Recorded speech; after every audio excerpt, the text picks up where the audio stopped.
Eh bien, salut à toutes et à tous. Bienvenue sur la chaîne DC First Computer, Lothaire au micro. Alors, qu'est-ce que nous allons voir aujourd'hui? La dernière fois, nous avions parlé de Chromium. Cette fois-ci, nous allons parler d'un autre logiciel qui est aussi assez intéressant, qui s'appelle Balena Etcher. Et qu'est-ce que Balena Etcher vient faire? Il vient remplacer Rufus dans ma Logitech personnelle. Et qu'est-ce qu'il a comme intérêt, ce logiciel? Exactement comme Rufus, de créer des clés USB de boot. Donc là, vous êtes sur le site officiel de balena.io, donc qui a également d'autres projets en cours, donc notamment Balena Cloud, qui est un système de comment s'appelle, de conteneurisation des applications. Et là, bon, c'est pareil, tout ça, Balena Engine, Balena OS, c'est ce système de, euh, d'OS qui est basé uniquement sur des conteneurs Docker. Donc en gros, on peut installer je ne sais pas combien de conteneurs Docker sur une même distribution. C'est leur principe. Mais qu'est-ce qu'ils proposent aussi? Tout un système de flashage de clés USB, donc de création de clés USB de boot. Donc là, nous avons ici toutes les fonctionnalités. Bon voilà, hard drive friendly, donc ça fonctionne avec des disques durs tout comme avec des clés USB, open source, oui, fait en JS, HTML, Electron, et c'est open source. Voilà. Interface magnifique, oui, en effet. Rufus, sur ce point-là, n'est pas à la hauteur. Cross-platform, oui, aussi. Si vous allez ici, vous pouvez télécharger une version pour Linux. Donc là, en l'occurrence, c'est de l'AppImage, mais c'est disponible sur la plupart des repositories des différentes distributions. Là, vous avez l'installateur pour Windows, l'installateur portable, et pour macOS également, à partir de macOS 10.9 Mavericks. Donc là, voilà, c'est cross-platform. Et ici, on vous parle euh, des flashages plus rapides par la suite, et de la possibilité de flasher plusieurs clés USB en même temps. Donc là, vous avez même possibilité d'aller voir la roadmap qu'ils ont sur leur GitHub personnel, donc avec les différentes possibilités et les différentes propositions enfin, tout simplement les projets qu'ils ont par la suite. Donc là, on peut voir qu'il y a Etcher Pro, qui est un projet qui sera fait plus tard, qui a été oui, voilà, déplacé d'un an. Ils ont balancé ça dans le futur, et là on a ici les projets. Donc voilà, Etcher Pro, MVP, ils sont à la recherche de personnes. Voilà. Si j'ai bien compris, MVP, c'est tout simplement qui recherche du monde. Et ça, voilà. Ça, en gros, ils ont besoin clairement d'aide. Donc là, bon, on retrouve les pull requests. Bon, voilà. Là en l'occurrence, il y a des pull requests qui sont en cours. Donc bon, voilà. Comme ça, on voit que le projet est clairement actif. Et si on va sur code, on peut voir que le dernier commit date d'il y a 5 jours. Sachant que les commits sont assez réguliers. Donc là, vous avez également le même système ici. On vous propose tout ce genre de délire. Donc là, vous avez ici les fonctionnalités donc, pour le faire depuis le terminal. Si jamais vous êtes intéressé pour l'installer sur une distribution basée sur Debian, donc notamment Ubuntu, Linux Mint et tout ce genre de trucs là. Là, vous avez pour les distributions de type Red Hat. Donc non, malheureusement, ça n'est pas intégré sur les distributions basées sur Red Hat, donc notamment Fedora, CentOS et toutes ces distributions-là. Là, vous avez pour Solus, Broocas, Chocolaté. Vous pouvez même faire un script chocolaté pour installer cette application. Ça, c'est plutôt pas mal. Franchement, c'est encore quelque chose que Rufus, je crois, ne fait pas.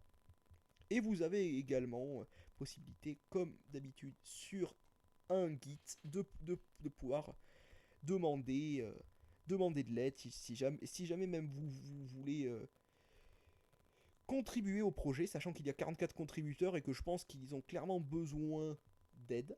Pourquoi pas aller contribuer? Mais bon, voilà, ça c'est pas l'objet de la vidéo. L'objet de la vidéo, c'est de c'est de voir à quoi ressemble l'application et qu'est-ce qu'elle propose. Donc là, en l'occurrence, je pense que ce sont des liens qui vous mèneront vers le GitHub, et ils sont tellement ambitieux qu'ils proposent même de créer une station de flashage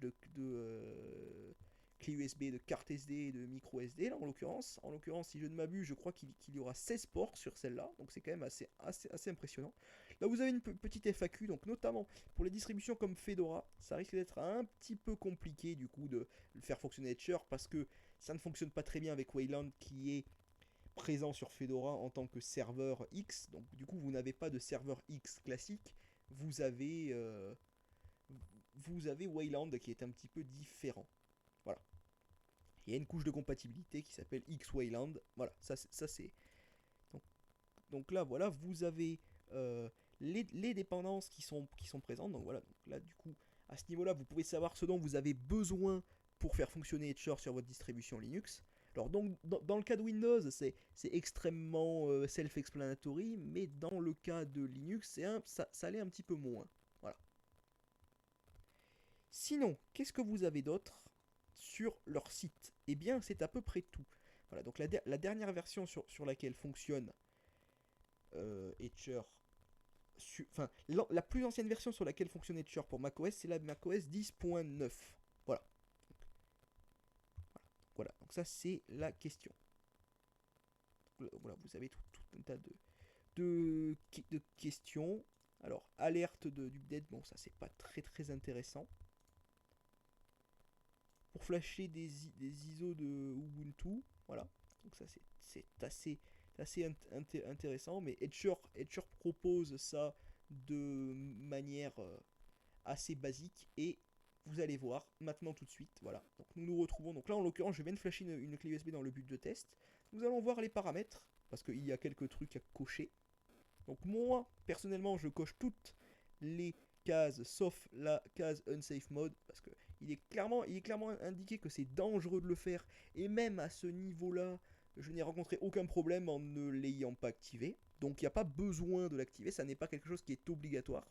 Donc là, si nous allons sur Back, qu'est-ce que nous voyons? Nous avons trois sélections à faire. Donc premièrement, on sélectionne notre ISO. Deuxièmement, on sélectionne notre clé. Et on clique sur Flash. Alors bon, là, en l'occurrence, ça va demander un mot de passe, voilà. Mais ça, je ne vais pas le faire puisque je l'ai déjà fait. Par contre, qu'est-ce que vous pouvez voir vis-à-vis de Etcher? Donc ensuite, après, qu'est-ce que vous avez? Vous avez une barre de progression et tout un tas de trucs comme ça. Donc ça c'est pas vraiment intéressant. Moi, tout ce que je voulais vous dire, c'est que clairement, Etcher, c'est supérieur à Rufus sur tous ces points-là. J'espère que la vidéo vous aura plu et que vous aurez appris quelque chose. Si ça n'est pas le cas, eh bien, n'hésitez pas à nous proposer des idées de vidéos, s'il y a des tutos qui vous intéresseraient. Pourquoi pas en proposer? Nous ferons un plaisir de les faire et de vous en faire profiter. D'ailleurs, là, ici, voilà, vous avez le changelog qui contient toutes les versions d'Etcher et le début, voilà, la première bêta qui est sortie en 2016. Sur ce, à plus, portez-vous bien.